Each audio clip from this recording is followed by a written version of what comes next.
Here's how fearful avoidant exes react to you going into no contact with them. I'm Coach Pro, relationship coach. Let's get into it.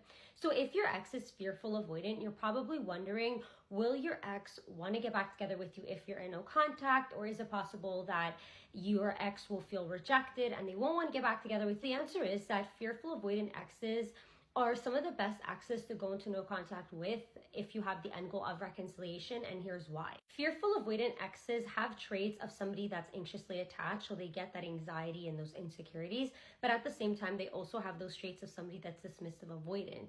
And so a fearful avoidant ex is going to behave with you depending on how you behave with them. So if you're more avoidant with them, they're going to feel more anxious. If you're anxiously attached and you're more anxious with them, then they're going to push you away and feel avoidant. And so fearful avoidant exes are pretty notorious for having this hot and cold cycle with you. And so if, for example, you beg a fearful avoidant ex to get back together with you, the fearful avoidant ex will push you away, will lose attraction for you, will no longer be interested in you.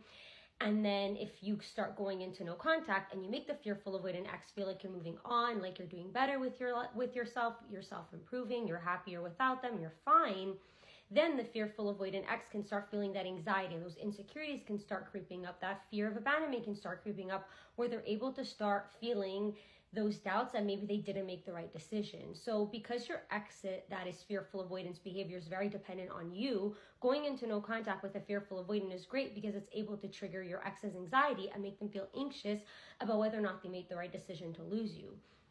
So an ex that's fearful avoidant will usually try to breadcrumb you. Once you start no contact, they're more likely to try to reach out, check in with you. They're more likely to want to have some type of friendship with you as well. Because if an ex is able to have some form of contact with you, they get that validation that you're still there. But it's very important if you're doing no contact with a fearful avoidant and they're just reaching out with breadcrumbs, not to respond to those breadcrumbs, because what you don't want to do is validate to your ex that you're always going to be there and make their anxiety go away. So if a fearful avoidant breadcrumbs you, it's because their anxiety is starting to creep up. They're starting to fear that they're losing you. So they send you a breadcrumb to see if you're still there. If you don't respond to that breadcrumb, it should make your fearful avoidant ex get more and more anxious and make them doubt more and more that decision and make them want to keep reaching out more and more. And that can develop into more serious reach outs.